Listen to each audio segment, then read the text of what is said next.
João capítulo 4, versículo 13 e 14.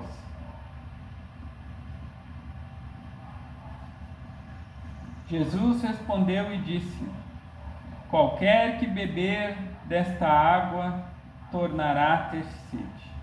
Mas aquele que beber da água que eu lhe der nunca terá sede, porque a água que eu lhe der se fará nele uma fonte de água que salte para a vida eterna. Esse texto é um texto muito conhecido lá sobre a mulher samaritana que tem um encontro com o Senhor Jesus Cristo e ele pede água. Mas hoje nós vamos ver lá no Antigo Testamento que já era usada essa expressão acerca do Senhor Jesus Cristo, o único que pode satisfazer a sede do ser humano. E nós vamos lá para o texto, que esse sim será o texto que nós iremos ver nessa noite, que fica lá em Isaías capítulo 55, lá no Antigo Testamento. Isaías 55, nós iremos ler do versículo 1 ao versículo 7. Isaías capítulo 55, versículo 1 a 7. Que basicamente fala muito similar a esses versículos que nós vimos. Diz assim a palavra de Deus: ó vós todos os que tendes sede, vinde às águas, e os que não tendes dinheiro, vinde, comprai e comei. Sim, vinde comprai, sem dinheiro e sem preço, vinho e leite. Por que gastais o dinheiro naquilo que não é pão, e o produto do vosso trabalho naquilo que não pode satisfazer? Ouvi-me atentamente e comei o que é bom, e a vossa alma se deleita com a gordura.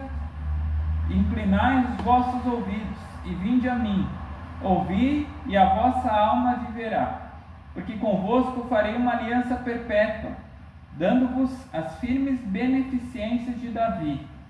Eis que eu o dei por testemunho aos povos, como líder e governador dos povos. Eis que chamará uma nação que não conheces, e uma nação que nunca te conheceu correrá para ti, por amor do Senhor teu Deus e do Santo de Israel, porque ele te glorificou. Buscai ao Senhor enquanto se pode achar, invocai-o enquanto está perto. Deixe o ímpio o seu caminho, e o homem maligno os seus pensamentos, e se converterá ao Senhor, que se compadecerá dele. Torne para o nosso Deus, porque grandioso é em perdoar. Que Deus aplique essa palavra ao nosso coração. E o título da nossa mensagem é: por que gastais o dinheiro naquilo que não satisfaz? Porque é isso que muitas pessoas hoje fazem. Porque hoje o principal desejo que as pessoas buscam é satisfação. As pessoas, elas querem ser satisfeitas. É por isso que elas empenham tudo aquilo que eles têm em algum meio que possa satisfazer a sede da alma. Porque todos nós temos uma sede. E nós vemos que muitas pessoas têm dedicado seu tempo, seus bens e tudo aquilo que elas possuem, força, até mesmo a própria alma, mas infelizmente tentando preencher um vazio que não pode ser satisfeito por bens materiais, por coisas palpáveis. Então nós precisamos olhar aquilo que a palavra de Deus diz: como minha alma pode ser satisfeita. E eu só encontro satisfação em uma pessoa, em Jesus Cristo. E é isso que esse texto vai mostrar, na fonte de águas vivas. E nós precisamos entender, porque Isaías, ele profetiza para a nação de Israel. A nação de Israel era uma nação que era religiosa, mas que estava espiritualmente faminta. Eles estavam passando por um dos piores momentos. Nós vemos que o Senhor tratou com o povo de Israel por meio de exílios. O Senhor trabalhou por meio do deserto, logo quando o povo foi formado. Então nós vemos que Deus trabalhou de diversas formas. E hoje nós compreendemos que nem todos que pertenciam a Israel como nação, de fato, pertenciam ao Israel celestial. Eles tinham formas, rituais, a história, eles lembravam dos grandes feitos que Deus tinha feito. Deus tinha libertado eles do povo egípcio. Deus tinha sustentado eles com maná. Deus tinha feito tantos sinais, tantas maravilhas, abriu o mar. Deus levantou juízes nos piores momentos. Deus deu um rei, que nós vemos aqui que é falado Davi. Porque eles pediram antes um rei segundo o desejo deles. Deus permitiu que Saul fosse rei. Mas depois Deus escolheu um rei segundo os princípios daquilo que ele tinha. E esse rei eterno, que hoje nós sabemos que é o Senhor Jesus Cristo, ele é descendente de Davi. E ele veio para cumprir tudo aquilo que ninguém jamais poderia cumprir. E esse texto, por mais que pareça, nós vemos as pessoas falando muito do Novo Testamento quando falam acerca do Evangelho. Mas já no Antigo Testamento mostrava o caminho que Deus tinha preparado para redimir o pecador. E é isso que nós vamos ver nessa tarde. Aqui é um texto com um convite mais claro e misericordioso do Antigo Testamento. Aquele que tenha sede, venha a mim e será saciado. Nós vemos aqui Deus falando não como juiz, mas como um anfitrião gracioso, chamando pecadores cansados para a mesa da graça. E é isso que Deus faz. Ele chama aquilo até mesmo que o mundo rejeita, pessoas simples, pecadores, para virem e se sentarem à mesa. E nós vamos agora para o nosso texto. Versículo 1 e 2 diz: Ó vós, todos os que tendes sede, vinde às águas, e os que não tendes dinheiro, vinde, comprai e comei. Sim, vinde, comprai, sem dinheiro e sem preço, vinho e leite. Por que gastais o dinheiro naquilo que não é pão, e o produto do vosso trabalho naquilo que não é bom, e a vossa alma se deleite com a gordura? Então nós vemos aqui que ele começa tratando a condição humana, como nós vimos logo na introdução. Nós temos uma sede espiritual, todos nós, porque nós somos criados por Deus, e com o pecado de Adão e Eva nós fomos separados de Deus espiritualmente, mortos, a palavra de Deus diz, em delitos e pecados. Todos nós nascemos em pecado, separados de Deus, e é por isso que Cristo Jesus teve que vir. E até que nós não conheçamos a Ele, nós ainda teremos sede. Nós ainda teremos sede. E a sede aqui é a descrição da alma sem Deus, que são as pessoas aí fora, inquietas, insatisfeitas, buscando sempre mais. Por que nós vemos pessoas que atingem o ápice do que o mundo oferece? Pessoas famosas, que conseguem se casar com pessoas de boa aparência, ter todo o dinheiro, ter uma carreira com sucesso, não tem o que eles não possam comprar. E mesmo assim essas pessoas tiram a sua própria vida. Muitas vezes essas pessoas se entregam a vícios e arruinam a sua vida. Por quê? Porque essas coisas não conseguem saciar a nossa alma. Isso é só engano. Sucesso no mundo, prosperidade, dinheiro não vai saciar a nossa alma. Nós podemos gastar toda a nossa força, todo o nosso empenho nisso, mas isso não vai saciar a nossa alma. Isso não vai. E a gente tem visto isso ao longo da história. Quantas e quantas pessoas, mesmo atingindo o ápice que o mundo oferece, se matam, vivem infelizes, reclamando, murmurando. Por quê? Porque eles ainda têm sede. Jeremias 2,13, não precisam abrir, mas o profeta Jeremias já tinha falado o que o povo tinha feito. A mim me deixaram o manancial de águas vivas. Deus é esse manancial. É somente nele que nós somos satisfeitos, preenchidos, completos. É somente nele.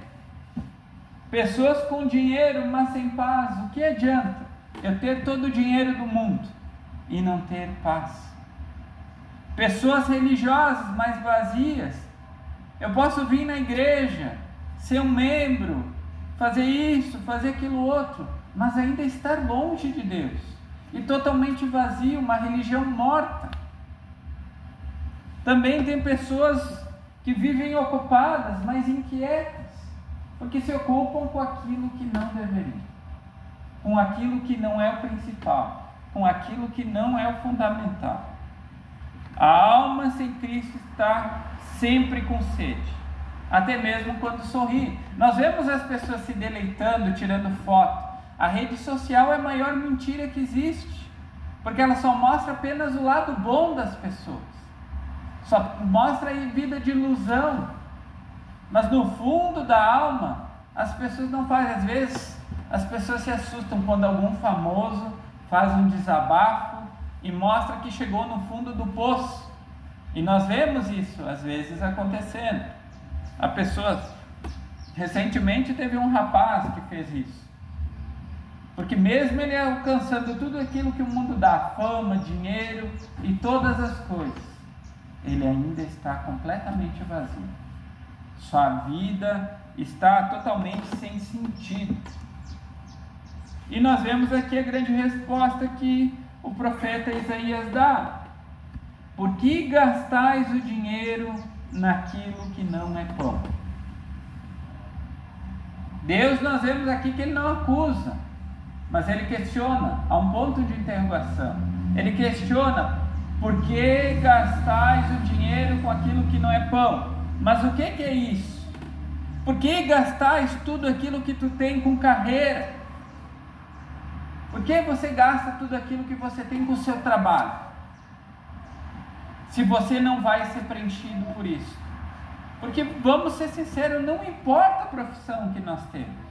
Deus não nos olha para nós por causa da nossa carreira profissional. Não importa se eu sou um faxineiro ou se eu sou um empresário bem-sucedido. Para Deus, eu continuo sendo pecador.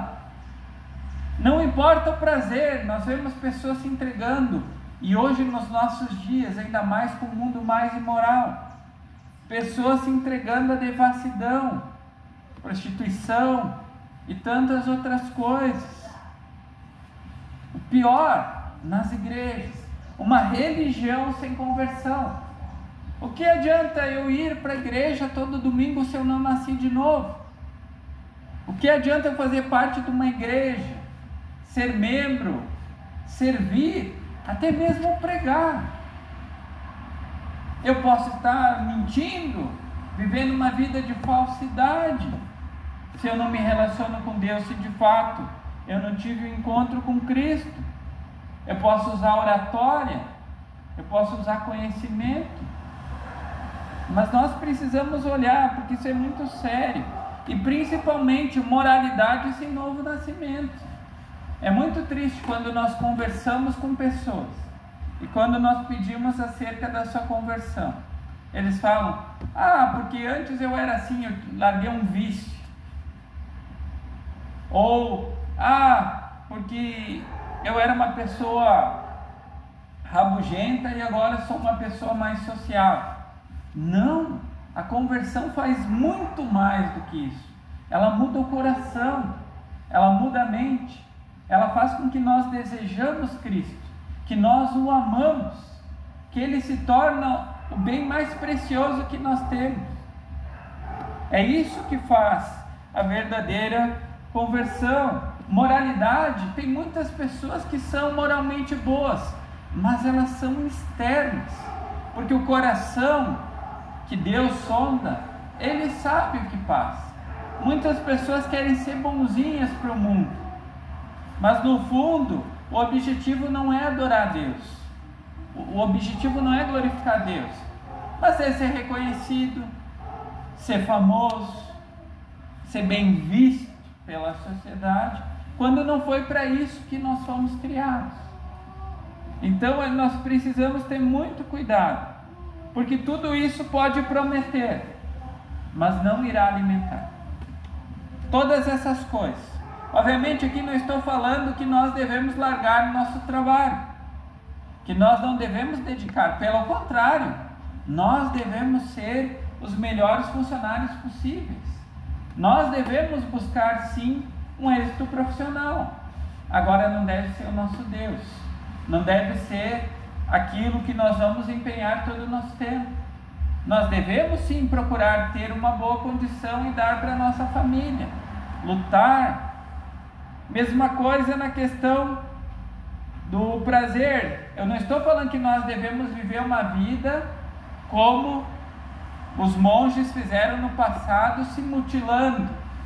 Não, o cristão deve sim ter alegria, ter bom ânimo, viver bons momentos em família, em amigos, degustar de uma boa comida. Nós devemos buscar isso. Thomas Watson diz que o pecado promete o que não pode cumprir e tira o que não pode devolver. Nosso tempo não volta, porque na verdade é isso que acontece. O pecado, todas essas buscas vão tirar nosso tempo, aquilo que nós temos de bem mais precioso, e nós gastaremos muito tempo nessas coisas.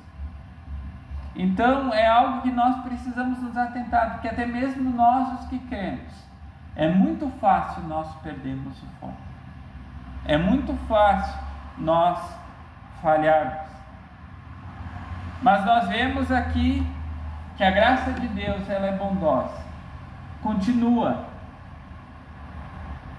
e o produto do vosso trabalho, que aquilo não pode satisfazer, mas ele segue: ouvi-me atentamente e comei o que é bom, e a vossa alma se deleite com a gordura. Inclinai os vossos ouvidos e vinde a mim, ouvi e a vossa alma viverá, porque convosco farei uma aliança perpétua, dando-vos as firmes beneficências de Davi. Então nós vemos que Deus, Ele nos oferece a graça, sem dinheiro e sem preço, mas na verdade isso não significa que não custou nada. Custou o sangue de Cristo, o sangue do Filho unigênito de Deus. Foi esse o preço para que nós pudéssemos encontrar satisfação, mas não apenas satisfação, para que nós pudéssemos encontrar primeiramente o perdão, para que nós pudéssemos ser reconciliados com Deus. A única forma era por meio do sacrifício do Filho unigênito de Deus. Se nós voltarmos um pouco, Isaías 53, 2 capítulos para trás, versículo 5, diz: mas ele foi ferido por causa das nossas transgressões e moído por causa das nossas iniquidades. O castigo que nos traz a paz estava sobre ele, e pelas suas pisaduras fomos sarados. Então nós vemos o castigo que nos traz a paz estava sobre ele. Os nossos pecados foram colocados sobre Cristo na cruz. Os nossos pecados, os pecados daqueles que creram. Nós precisamos ter muito cuidado quando nós lidamos acerca de verdades eternas. Porque muitas vezes nós tratamos o Evangelho como qualquer coisa, como qualquer notícia. É a melhor notícia possível. É aquilo de mais precioso que nós temos. Versículo 13, ele diz: inclinai os vossos ouvidos e vinde a mim. Nós vemos Deus chamando aquele povo que estava em rebeldia, longe, com sede, vir até Ele. E é isso que Cristo continua fazendo hoje por meio do seu Espírito, chamando pecadores famintos a virem e encontrarem a água viva. É isso que Ele faz. Ele continua chamando pecadores para virem e saciar. Ele não chama curiosos. Muitas pessoas vão à igreja com curiosidade. Ele chama pecadores, pessoas falhas, limitadas, que conforme ele vai agindo, compreendem a sua pequenez, a sua limitação.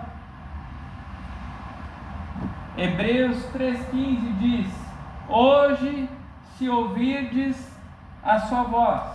Nós precisamos entender que quando Deus nos chama, que adiar é rejeitar. Muitas pessoas dizem: eu achei interessante, mas agora eu preciso focar nisso.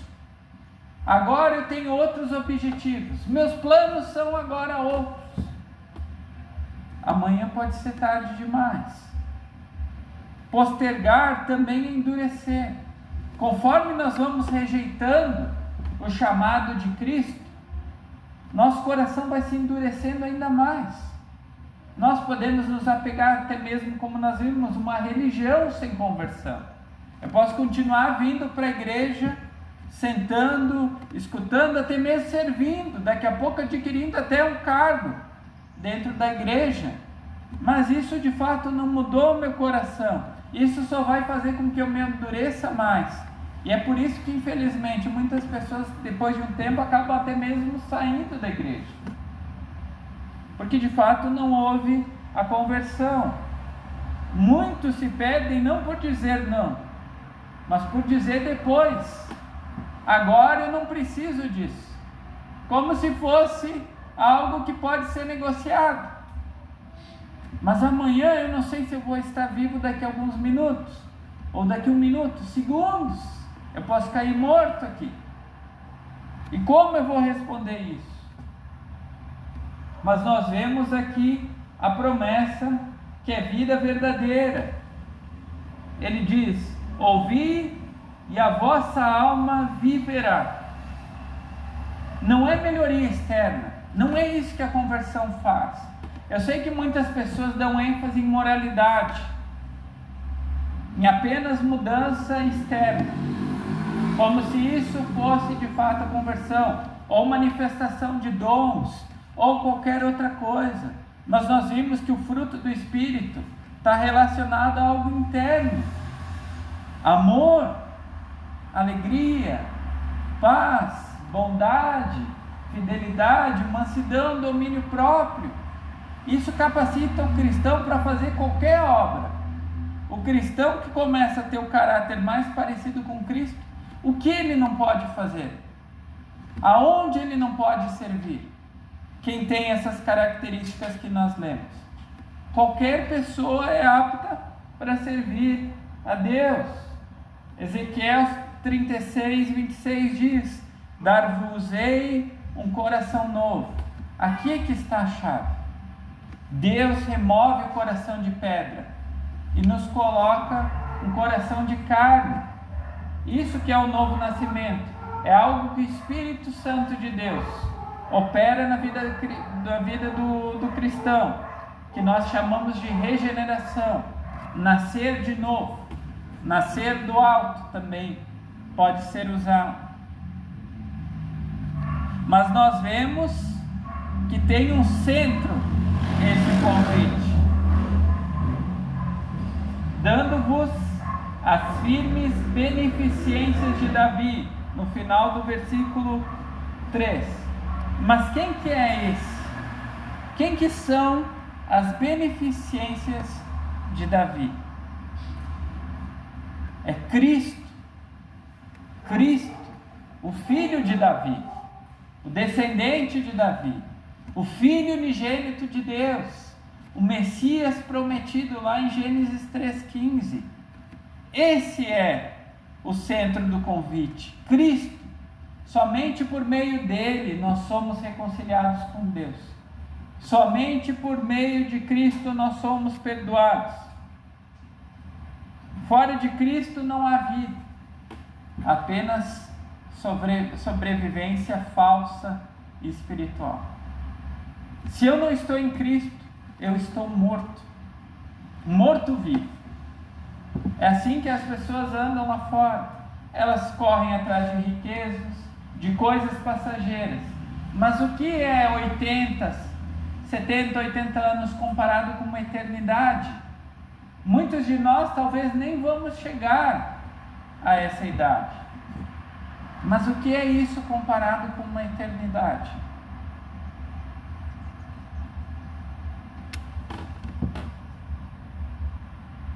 Mas ele continua, versículos 6 e 7, ele diz: buscai ao Senhor enquanto se pode achar, invocai-o enquanto está perto, deixai o ímpio seu caminho, e o homem maligno seus pensamentos, e se converta ao Senhor, que se compadecerá dele. Torne para o nosso Deus, porque grandioso é em perdoar. Há um tempo de graça, mas ele não é infinito.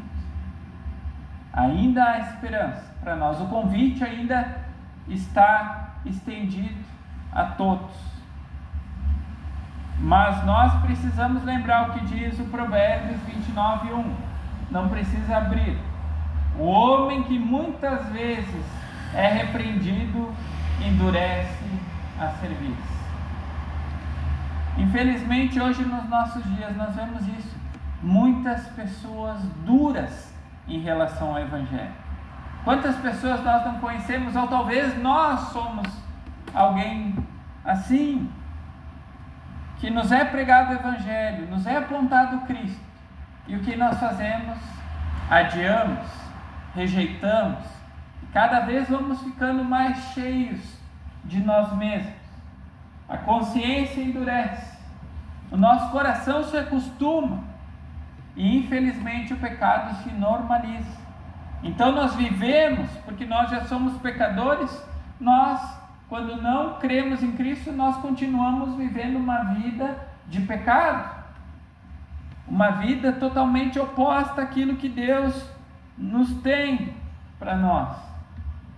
E a pior coisa vai ser no dia do juízo, e após a eternidade, quando a consciência irá apontar que nós rejeitamos o Messias, que nós rejeitamos o Senhor dos Exércitos, que nós rejeitamos o Cordeiro de Deus, que nós rejeitamos o único que pode nos salvar, o único que pode nos reconciliar com Deus. O hoje da graça pode virar o amanhã do juízo. E será muito triste quando nós chegarmos naquele dia, se nós não crermos. O que nós iremos falar para Deus? Qual desculpa que daremos? O que nós apontaremos? Nós iremos nos contentar com as nossas migalhas de boas obras? Nós iremos apontar para essas coisinhas que nós fizemos, tudo com intenção egoísta, com coração imundo? O que nós iremos fazer? Ou nós iremos chegar lá e nos prostrarmos diante de Cristo e falar que foi por causa dele que nós fomos salvos, pelas obras dele, por aquilo que ele fez, e uma gratidão enorme em nosso coração. Nós vemos aqui que ele também dá o caminho. Isaías já falando sobre isso: deixe o ímpio o seu caminho. Arrependimento, é isso que ele está falando. O arrependimento envolve abandono de caminhos e pensamentos. Não é apenas uma mudança de comportamento. A educação quer fazer isso. O mundo diz que o problema do homem é a educação. E se nós darmos instrução e conhecimento, essas pessoas irão mudar. Não! O nosso problema é pecado. O nosso problema é o coração. E para isso a única cura é Jesus Cristo. São as boas novas de salvação. Não é apenas mudar de comportamento. O problema é a nossa direção. Nós estamos indo num caminho totalmente oposto a Deus. Mas quando nós encontramos Cristo, nós vamos em direção a Deus. Por meio dessa cruz, nós somos perdoados. Eu quero que todos abram em Lucas, Evangelho de Lucas, capítulo 19, versículo 8 e 9.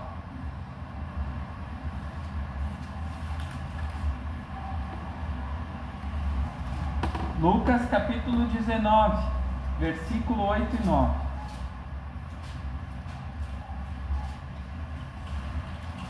Outro evento maravilhoso que mostra a conversão agora de Zaqueu.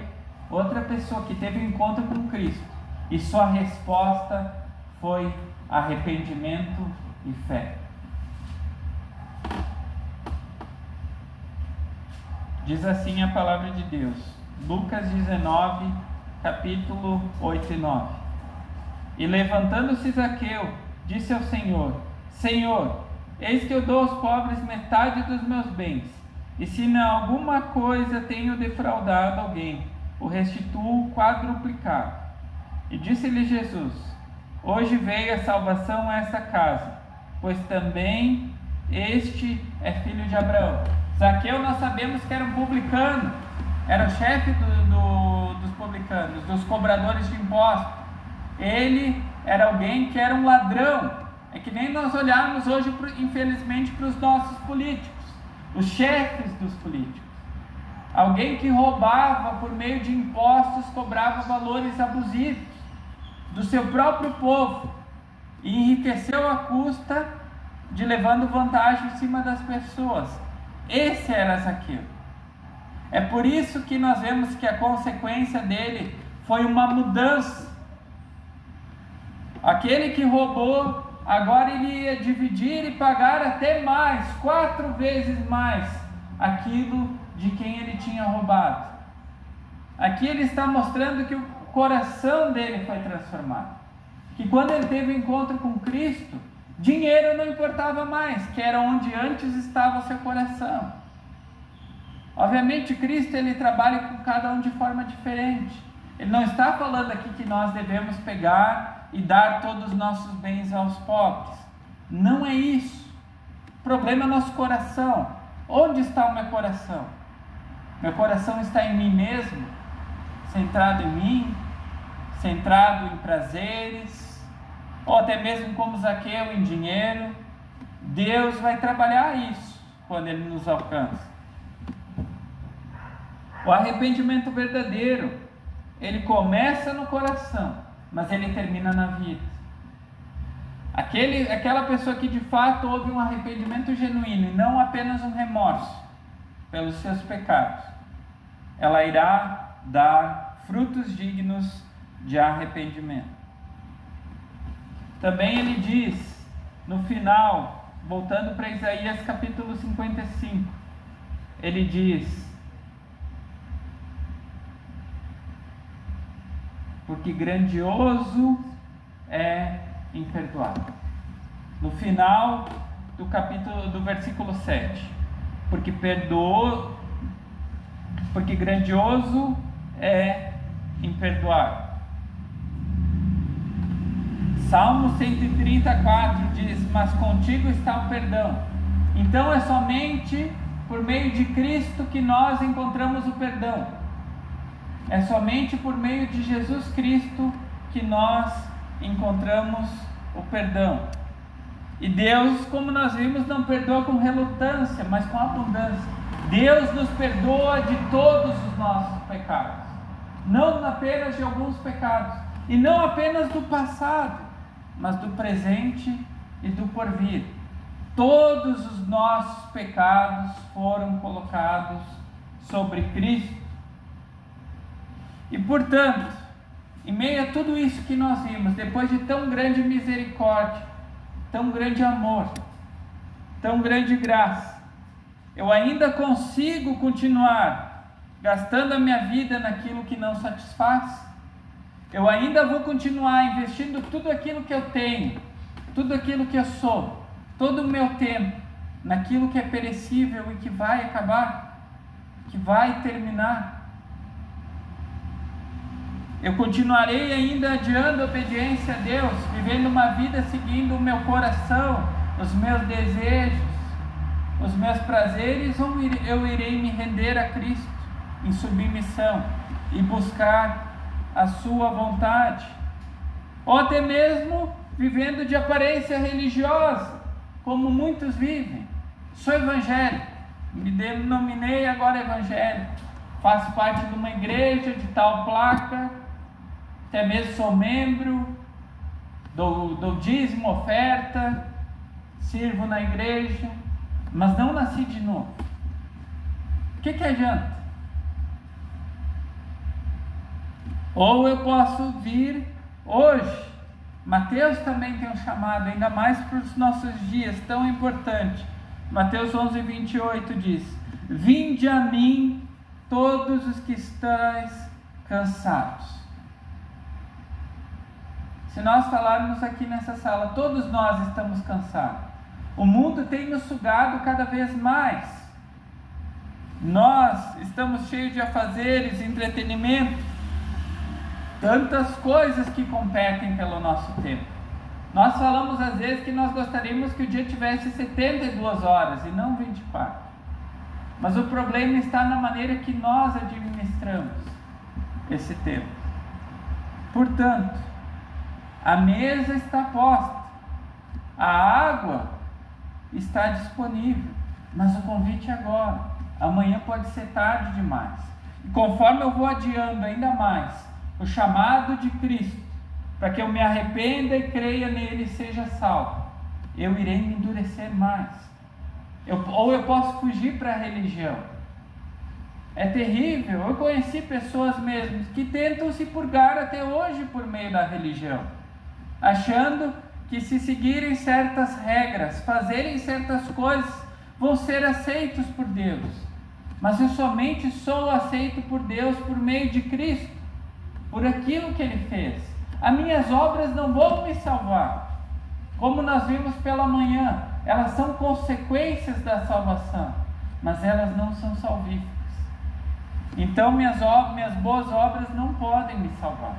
É por isso que eu tenho que correr para aquele que pode, Cristo, aquele que pode saciar minha sede, aquele que pode me perdoar, aquele que pode me reconciliar com Deus. É somente nele que eu encontro a paz, é somente nele que eu encontro o perdão, e é somente nele que minha alma será saciada. Dinheiro nenhum pode comprar minha salvação, emprego nenhum, nada nesse mundo pode, somente Ele. Que Deus aplique essa palavra ao nosso coração